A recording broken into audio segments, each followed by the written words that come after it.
So what I'm going to do this morning is show you how I harvest my chives and dehydrate them and utilize them for the year.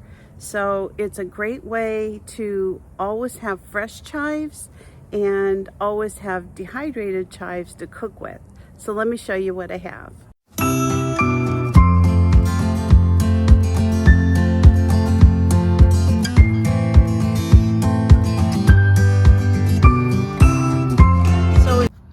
So this is my little chive bed. It's not very much. It's just a little area. I have my chives growing. So let me show you how I process these chives. It's really easy and they grow like weeds, and they're very good for all kinds of things in the kitchen. So you wouldn't think it, but this little patch of chives just is really fragrant. It's amazing. So let me show you what I do. So all I'm going to do is cut these chives down to about 1 inch of where they're starting to grow. Now when I go in the house and I start going through these, I'll look for the ones that are a little bit more brown, but as you can see, they're beautiful. And all I'm going to do is kind of put them in this bucket, because I want to make sure that I can just take care of them. It's going to be more than it looks like. And so I cut them about 1 inch from the bottom, and let me get this done, and then I'll show you what I can do, what happens to the chives after I'm all done.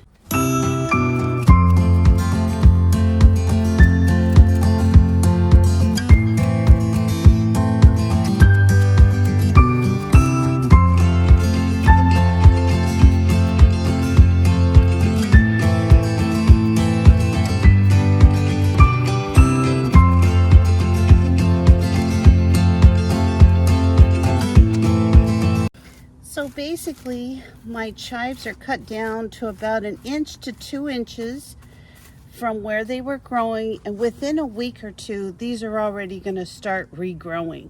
So it's a great way to have endless chives in your garden. If you like chives when you're cooking, I mean, I would find a little place, even if it's just a little pot. Like I said, these grow so good.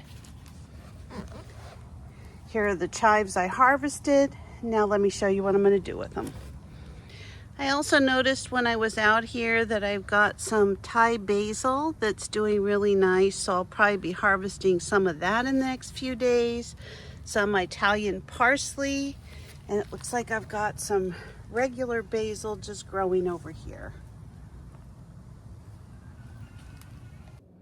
So the very first thing that we're gonna do is we're gonna wash our chives, and I always add a little bit of vinegar to anything that, whether I bought it at the grocery store or any of my vegetables that I pulled out of the garden.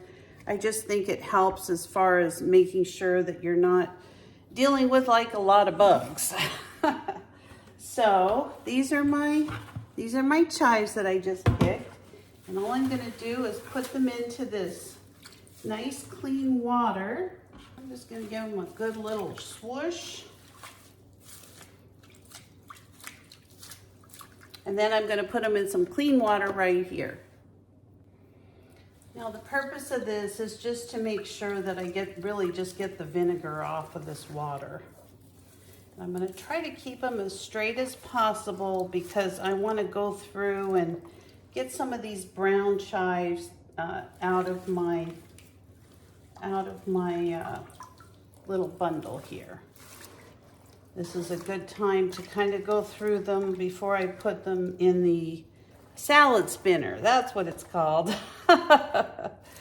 So anyway, I'm just going to go ahead and give these a good rinse. Now for people that tell you, you just go ahead and dehydrate your vegetables out of the garden because there's really no bugs, there's really no dirt and herbs. It's not true. Let me show you. Look at all that dirt. I don't see any bugs, but there is quite a bit of dirt in there. So I'm actually going to give them a second rinse, and then I'll show you the next step. Now I'm going to dehydrate most of these herbs, but I did leave some of the chives out so that I could have some fresh ones. I'm going to be making some fish and a baked potato tonight. This is just a little gadget that I bought. You open up the back and you just fill it up with water. And it keeps the herbs fresh for about a week in your refrigerator. And there you go. I'll stick those in the fridge and they'll be delicious for tonight's baked potato. Now I know there's a lot of ways to do this. This is just how I do it. I kind of like to have it all cut up and clean before I dehydrate it. While I'm here cleaning it, I just pull out these brown pieces that are dead. I kind of throw them on the other side of the sink. And then I can just kind of scoop them up and throw them in the trash when I'm all done. I don't have to worry about them getting all over my kitchen. And I try to get them as flat as possible. Now you're going to have a couple that you miss here and there, but so I go ahead and I just cut kind of like a handful, and I put those back in my little stems here. I like to keep them nice and neat and get all of these brown pieces off that I can.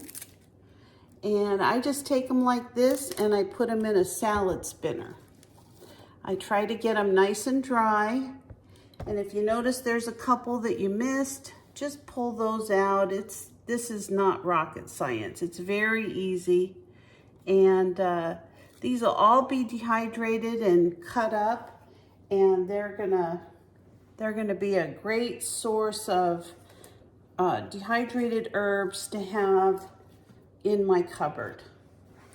So this is really an important step, because when you get all these brown pieces out, it's gonna look like you're pulling little, fluffy pieces off, but every once in a while you're gonna get these woody stems that are gonna be short. So here's a really big something, I don't know what that is, but you have to really be careful that that's not what you're dehydrating and eating.